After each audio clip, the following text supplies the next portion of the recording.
Hi everyone, I'm Navkiran and I welcome you again to my channel Navkiran Nursing Classes. Friends, पिछले बहुत time से मैं जो है नर्सिंग स्टूडेंट्स के लिए वीडियोस जो है वो पोस्ट कर रही हूँ और 2-3 वीडियोस जो हैं वो मैंने कनाडा की नर्सिंग प्रोसेस के रिलेटेड पोस्ट करी और उन वीडियोस में सबसे ज़्यादा जो क्वेश्चन मेरे से पूछा गया था वो ये था कि नर्सिंग स्टूडेंट्स के लिए फ़र्दर क्या क्या कोर्सेज़ कनाडा में अवेलेबल हैं। तो आपकी क्वेरीज जो थी वो ये थी कि जब मैं 10+2 कर रही हूँ तो उसके बाद मेरे लिए नर्सिंग में अगर मैंने एंटर होना है तो क्या क्या अपॉर्चुनिटीज़ हैं, अगर मैंने GNM करी हुई है इंडिया से तो मैं कनाडा में कौन सा कोर्स कर सकती हूँ, if I have done BSc nursing in India so what are the courses and what are the options available for me in Canada. तो आपकी आज ये सारी क्वेरीज के लिए मैंने ये आज की वीडियो एक तैयार करी है। फ्रेंड्स, बहुत बार आप YouTube पे और भी जो है सर्च इंजन्स उन पे आप सर्च करते होंगे regarding the various courses which are available in Canada for nursing students, लेकिन आज ये एक ऐसी वीडियो होने वाली है जो कि मैंने कोलैबोरेट करके आप सबके लिए बनाई है। तो ये वीडियो आप सबके लिए बहुत ज़्यादा हेल्पफुल होने वाली है। आई होप आपके सारे क्वेश्चंस के आंसर आपको ये एक ही वीडियो में मैं दे पाऊँ, ये मैं कोशिश करूँगी। ओके, तो let us start the video.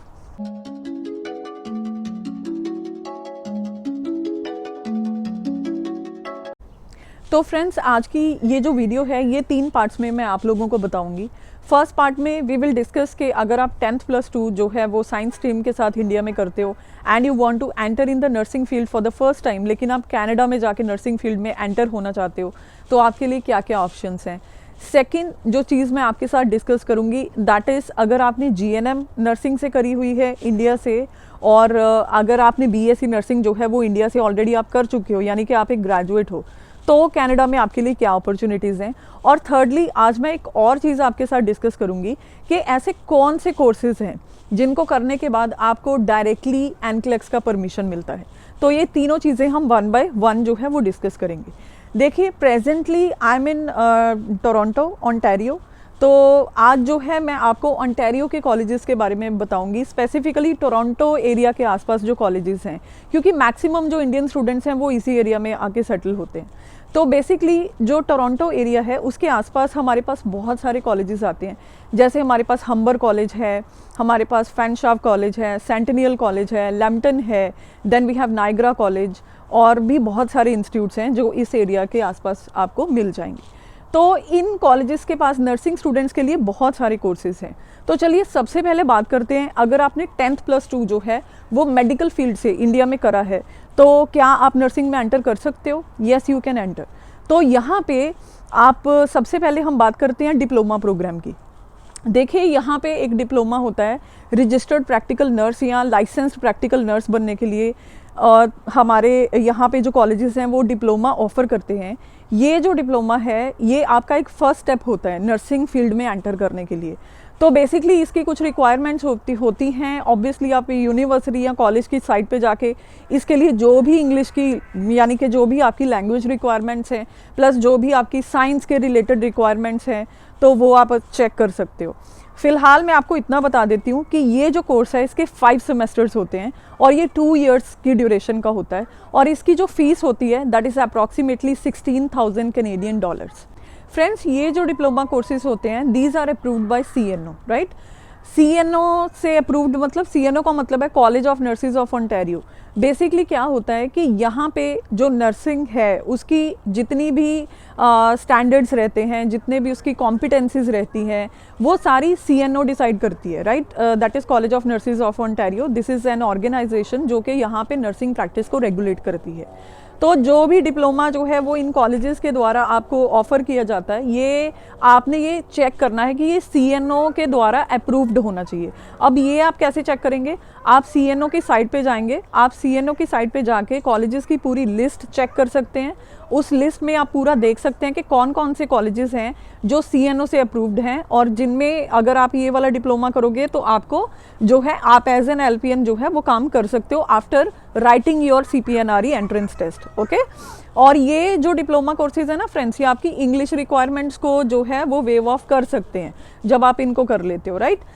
उसके बाद जो 10+2 के बाद आप कर सकते हो they are BSc nursing courses. तो बेसिकली यहाँ पे जो BSc नर्सिंग कोर्स होता है उसको बोलते हैं कोलैबोरेटिव BSc नर्सिंग प्रोग्राम।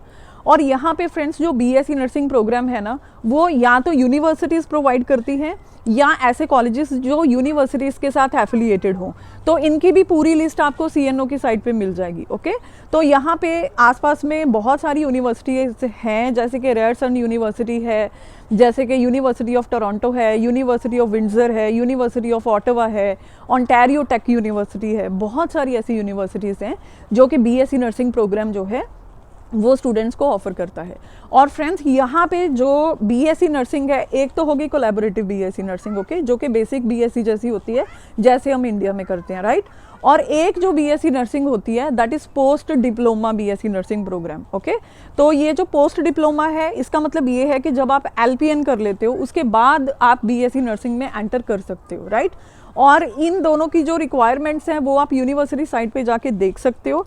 वैसे इनकी जो फीस है वो है, आपको ये बीएससी नर्सिंग प्रोग्राम थोड़ा सा एक्सपेंसिव है, आपको अराउंड 21,000 कैनेडियन डॉलर से लेके 35,000 कैनेडियन डॉलर्स तक भी इसकी जो 4 साल की फ़ीस होती है वो पे करनी पड़ सकती है, depending upon which university you are going into. Okay, तो फ्रेंड्स ये तो थे कुछ कोर्सेज़ जो आप 10th + 2 के बाद जो है वो कनाडा में ले सकते हो। लेकिन अगर आपने जीएनएम करी हुई है इंडिया से, तो कनाडा में कौन सा कोर्स आप लें कि आगे आप नर्सिंग के फील्ड में जो है वो एज अ रजिस्टर्ड नर्स यहाँ पे काम कर सकें। तो फ्रेंड्स जीएनएम के लिए भी यहाँ पे वही सेम ऑप्शन है, आप कोलैबोरेटिव बीएससी नर्सिंग प्रोग्राम जो है उसमें एडमिशन ले सकते हैं। लेकिन इसके लिए जो रिक्वायरमेंट्स हैं वो आपको पहले असेस करवानी पड़ेगी। जिस भी एजेंसी के थ्रू आप अप्लाई कर रहे हो अपने कॉलेज एजुकेशन के लिए, सबसे पहले आप उनसे असेस करवाइए कि आप जो है इस कोर्स के लिए रिक्वायरमेंट्स को फुलफ़िल कर पा रहे हो या नहीं कर पा रहे, राइट। वैसे तो सबसे ज़्यादा सही जो लोग हैं जो जीएनएम या बीएससी नर्सिंग कर चुके हैं इंडिया से, तो सबसे ज़्यादा अच्छी बात तो उनके लिए यही होती है कि आप एनएनएएस प्रोसेस जो है वो इंडिया से स्टार्ट करिए। आपके कॉम्पिटेंसी गैप्स जो बाद में निकल के आते हैं उनके बेसिस पे आप जो कोर्स है वो अप्लाई करें, वो आपके लिए सबसे बेस्ट रहता है। तो फ्रेंड्स अभी हम बात करेंगे, अगर आप बीएससी नर्सिंग जो है वो इंडिया से कर चुके हो, अगर आप ग्रेजुएट हो नर्सिंग में इंडिया से, तो कनाडा में आपके लिए क्या क्या कोर्सेज़ अवेलेबल हैं और कौन कौन से ऐसे कोर्सेज़ हैं जिनसे आपको डायरेक्टली एनक्लेक्स के लिए परमिशन मिल सकता है। तो कनाडा में फ्रेंड्स बहुत सारे ऐसे कोर्सेज़ हैं जो आपके लिए अवेलेबल हैं। जैसे कि हमारे पास कुछ ब्रिजिंग कोर्सेज़ होते हैं जो कि बीएससी नर्सिंग के बाद जो है Canadian universities and Canadian colleges जो हैं वो स्टूडेंट्स को ऑफ़र करते हैं। तो इनको हम बोलते हैं ग्रेजुएट सर्टिफिकेट प्रोग्राम्स, और इनको ब्रिजिंग प्रोग्राम्स भी बोला जाता है फॉर इंटरनेशनली एजुकेटेड नर्सेस।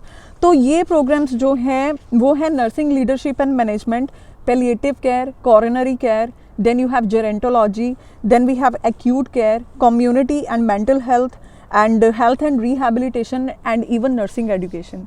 तो फ्रेंड्स ये एक लॉन्ग लिस्ट है इन कोर्सेज़ की। लेकिन जैसे कि मैंने पीछे एक वीडियो बनाई थी जिसमें मैंने ये बोला था कि एनएनएएस प्रोसेस जब भी आप करते हो तो आपके काफ़ी अच्छे चांसेस होते हैं कि आपको एनक्लेक्स की डायरेक्ट परमिशन मिल सकती है अगर आप एक ऐसा कोर्स लेके आते हो जिसमें के जो है क्लिनिकल आवर्स या जिसमें इंटर्नशिप आवर्स जो हैं वो हॉस्पिटल में इंक्लूडेड होते हैं, राइट।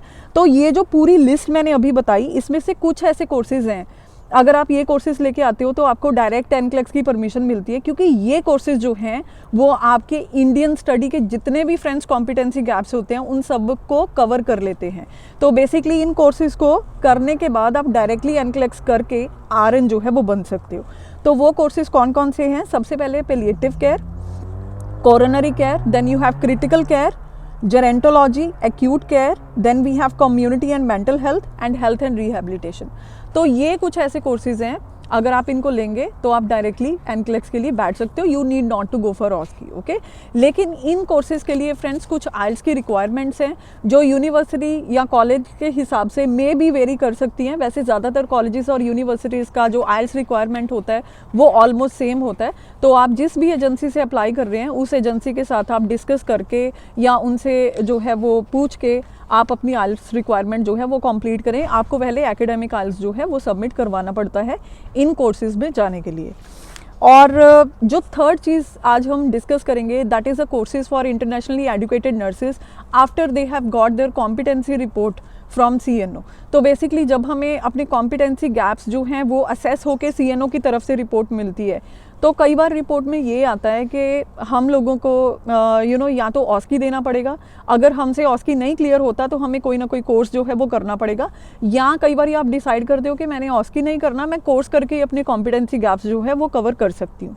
तो जो कोर्सेज फ्रेंड्स मैंने पहले आपको बताए हैं, bridging courses, bridging graduate courses, वो कोर्सेज जो है वो करके आप अपने कॉम्पिटेंसी गैप्स कवर कर सकते हो। अगेन इन कोर्सेज के लिए आप अप्लाई कर सकते हो, और इन कोर्सेज की जो ड्यूरेशन होती है दैट इज़ 1 ईयर और 2 सेमेस्टर्स इसके होते हैं, और इसकी जो फीस होती है that is approximately 16,000 Canadian dollars for 1 year, right. तो बेसिकली इन कोर्सेज़ के लिए आप जा सकते हो, और इन कोर्सेज़ का ना हमें 2 फ़ायदे होते हैं। एक तो आपके कॉम्पिटेंसी गैप्स कवर्ड हैं, so you need not to go for OSCE, और सेकंड जो फ़ायदा इससे आपको होता है that is waiving of your English language requirement. तो एक बार जब आप ये कोर्सेज कर लेते हो तो आपको आइल्स करने की फ्रेंड्स ज़रूरत नहीं पड़ती, आप डायरेक्टली एनक्लेक्स करके और RN जो है वो बन सकते हो। तो फ्रेंड्स आई होप ये एक कॉम्प्रिहेंसिव वीडियो है आप सब के लिए, ये सारे लोगों के लिए फ़ायदेमंद है जो कनाडा में एज अ नर्स जो है वो काम करना चाहते हैं, चाहे आपने 10+2 किया है, चाहे आपने GNM किया है, चाहे आपने BSc नर्सिंग किया है। तो आई होप ये वीडियो आप सबके लिए बहुत हेल्पफुल रहेगी। अगर आपको मेरी ये वीडियो पसंद आती है तो काइंडली मेरी चैनल को सब्सक्राइब करें, मेरी वीडियो को लाइक करें और शेयर भी ज़रूर करें। और आने वाले टाइम में फ्रेंड्स मैं और भी ऐसी ही यूज़फुल और इन्फॉर्मेटिव वीडियोस आप सबके लिए लेके आती रहूँगी। Till then bye bye, take care, and I will see you again in the next video. Bye.